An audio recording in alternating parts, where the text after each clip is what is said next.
is there anything that you guys recommend to a family that is looking to get involved in grassroots fundraising but just doesn't know how? Is there anything that you're working on or you know of that is helpful for that process? Yeah, right now, we're working on a toolkit to roll out for the families just to like look at. And I told Lauren, I would be more than happy to and willing to talk to anyone that had questions or I know I'm not the end all be all when it comes to fundraising, but I, I feel like I kind of dove in head first.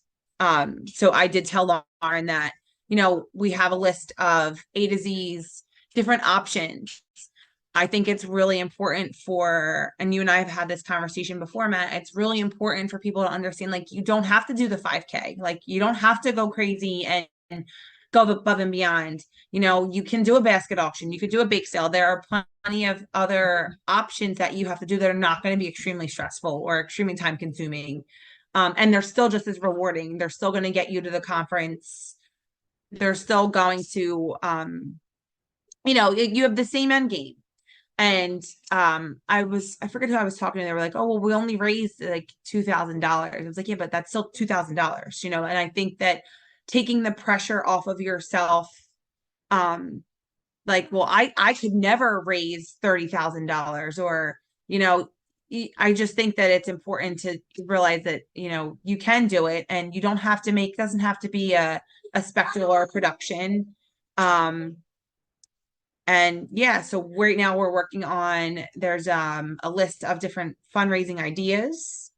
Um, there is I'm working with Lauren on so people can see too, like, the money where, like, what's their fundraising this money for the conference, but like, what are we doing with, like, where does that money go? So I want people to, like, that's important for people to know about that as well. Um, and like I said, I told Lauren I would make myself available to help and assist if anyone, needs some ideas or wants, how to go about this. And um, there's a few other things that we're working on right now. So hopefully we will have that up and running, because come January 1 is when we can really start um the fundraising process for the conference of this year.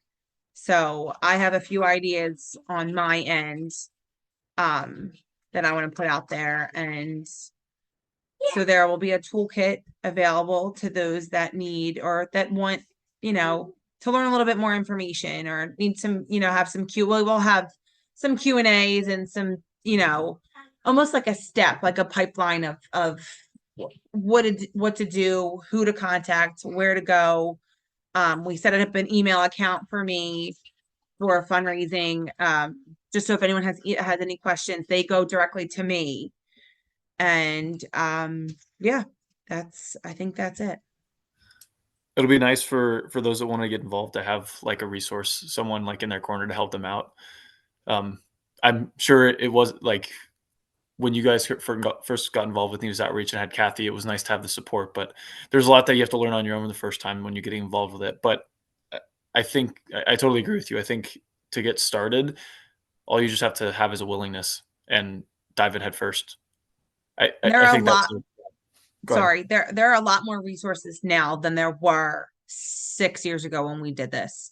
Kathy and I, it was a learning curve for the two of us. She's like, "Well, I don't know. What do you think? Well, let's do this." Like, she'll play, I mean, and she was a trooper. She really helped out, but there wasn't, it was early stages of Q Give, and we couldn't, there were certain things that we couldn't figure out, and she would have to go or call the help desk or things like that. So now there are, I don't want to say it's easier, but it's definitely, there are a lot more resources at hand for people that want to fundraise. So that will make it a little bit easier. But like, I can't stress enough that there's no amount too small, and you don't have to make it something that it doesn't have to be a massive fundraiser. Um, like, basket auctions are easy, and there's a lot of easier, and there's no ask too large. I feel like when we had our last one, people were showing up with baskets that like we didn't even know were bringing baskets. But because people are like, oh, well, I figured like I had 4 people walk up with like baskets. I'm like, what is this? They're like, well, we decided to make one last minute. Or like, your mom had told us that like she thought maybe you could use a few more baskets. Or, you know, Aunt's mom would get one. She works at the Phillies. Like she got one from the Phillies. And so people want to help you because there's a cause behind it. You know, they know where this money is going. So I think that that's important for people to make, you know, it doesn't hurt to ask. There's no hurt to ask here because the money is going to a good cause. It's not like, you know, hey, you know, not that that matters, but this is a good cause. There's a good cause behind our fundraising for Nevis Outreach. So I feel like people are more willing to help and to give than you think there are. Yeah, especially when you can tie like your personal feeling into it as well. People that love and care for you and Anthony like see that when they see Nevis Outreach, and it's because of the efforts that you guys put forth that they do. And anybody can do that. Anybody that has a passion for it, and that's the message we want to spread for sure. So what is that contribution that you guys try to do? So we decided that we wanted to, you know, raise money and for research and Nevis Outreach, and B, we wanted to raise awareness. For Rare Disease Day that year. So he was so he was 5 months old, right? He was 5 months old. And Rare Disease Day was really when we like kind of got out there and we're like, all right, this is our son. You've seen pictures, but you don't really know behind the scenes. Like you don't know what is actually going on. And I think we raised a couple $1,000s and people were sharing it and, you know, like, oh, this is our friend and this is their son and blah, blah, whatever. So then Rare Disease, they brought that. And then that's when that surfaced. And I'm like, all right, well, we need to like, how can we spread more awareness? What else can we do? And then that is when we essentially decided, so that was February. We decided April-ish was when we like locked in a date for our first fundraiser. And that's when Kathy Fox was still the CEO, and she was, you know, we were just like feeling it out, and we couldn't, you know, we were thinking of a name, and because so I am a runner, and I love to work out, and I wanted to do like a 5K. There's a place, there's a like a, I don't want to say a track. What is it again? Cooper River. The park. Yeah, okay, yeah. Park. So there's a park about, I mean, we can walk there from here. I actually run there sometimes, but we will run around Cooper River, and if my aunt, they host a race there for 9/11. So I had a lot of contact, and I'm like, this is a great idea. I have a lot of people in the fitness community, and then Ant had his work. So there were a lot of things that we had to tie in, but we decided like, this is what we're doing for a fundraiser. We're going to do it in the fall. We're going to do it in September, right after Anthony's birthday. And we made it a certified 5K. So people that are runners, you know, if you want to qualify for a Boston Marathon or things like that, you have to have a certified 5K time. So that like opened that up for more runners to want to do that.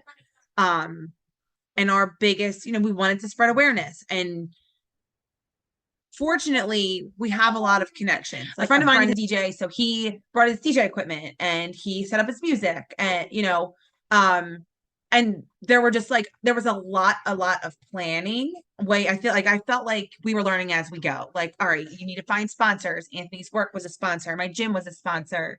The kid who DJ'd, we threw him on the shirt as a sponsor because he was DJing for free. So there was a lot of loose ends that we had to tie up that like I wasn't aware of, you know. But again, I was fortunate to have the connects that I had that I could ask, like, who do I call for a racing company?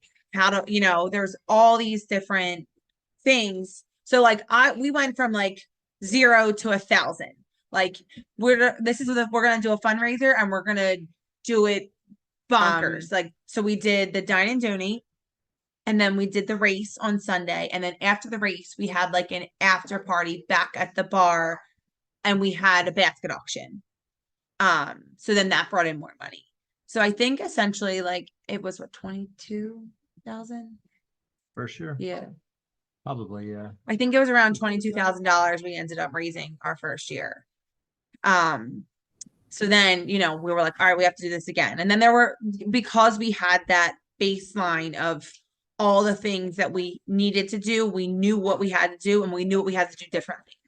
So for the second year, there were things that we did differently. As far as sponsors, as far as, there's all these different companies that you can reach out to that will donate. Like ShopRite donated cases of water. Whereas like the first year we were buying things. We didn't realize fundraising, I just came across the list of all different companies that match donations, that sponsor, that I didn't even know this was a thing. We did differently the following year. And we still had a good turn. I put the race on like a run sign up page. So people that were runners, whereas like I didn't know how to do that the year before. So then 2022, it was called Bikes, Bags, and Beers. We did a cornhole tournament. So it was a spin class, a cornhole tournament, and a basket auction. And the basket auction itself, I think, like, blew everything else out of the water. Like the basket auction brought in like $8,000 or $9,000. Like the cornhole was just like a fun thing. Like it didn't bring in any money really. It brought in a couple $100. And so same thing with spinning. So it was a different animal. It was way easier to put together than the race. And at the end, like we always get up there and we say thank you to everybody, and it's always super emotional. I remember like the first time like I spoke at the race, I was so overwhelmed. You plan and you do all these things, you take all this time planning, and it's so stressful. And the day of is so stressful. And like you get and you always know, like, you're loved and people love you, and they obviously love Anthony, but like people showed up. And it's like, so when you see that like the amount of people that showed up, we were like floored. We're like, oh my God, like he had people from work that, higher ups from work that would come. And so it was just like, wow, all these people are here to support us and our son and the cause behind it. And it's really, it's just like the best feeling in the world. I feel like you're on like such a high, like when it's like happening, and then like, wow, like we did that. Like we put this together, and like the feeling of it after the fact, it's stressful during, but the feeling of it like after is just, it's so rewarding knowing that like you're spreading awareness, you're raising money, and and you're getting people together for a good cause. So I think it's really cool to hear about specifically grassroots fundraising firsthand from people that have started from nothing to do it. Like it sounds like you had connections, but you also were flying by the seat of your pants and just learning things as you went, which is also like a very, there's a learning curve, like you said, but there's also like a lot of reward that comes along with that. A lot of things that you learn, a lot of ways that you can help others as a result. It sounds like nobody's benefited more from it than you guys, Anthony and Nevis Outreach. It's great to see stories like that, because that is how some of the families who are not, they don't know how to get quickly connected with Nevis Outreach or how to be able to attend a conference in the future. They don't know that grassroots fundraising is a great path for that too. They think that they have to be able to, be able to get themselves to the conference with their child, or like a young Nevis owner to be able to get there in general. They have to be able to fork over a ton of money to be able to travel and plan all that out. And they don't realize that, raising money for Nevis Outreach is also a great way to do that too. Not to mention you have some fun along the way, and it's an incredibly rewarding process. All right. Well, again, we really, really appreciate the time from both of you to interview tonight. I know it was kind of last minute, but your experience is valuable to our organization, and we also really, really appreciate the time and to go through the trial of learning how to grassroots fundraise and kind of helping tailor something to Nevis Outreach specifically that will help other people be able to do so. It sounds like it's been a pretty rewarding experience, if not exhausting, I'm sure as well. But the Well goal is worth to make, it. yeah, well worth it. That's what we hope for. And we're looking forward to seeing what you all have for next year's Grassroots fundraiser and this toolkit, Jenna, that you're helping put together for other people to be able to do the same.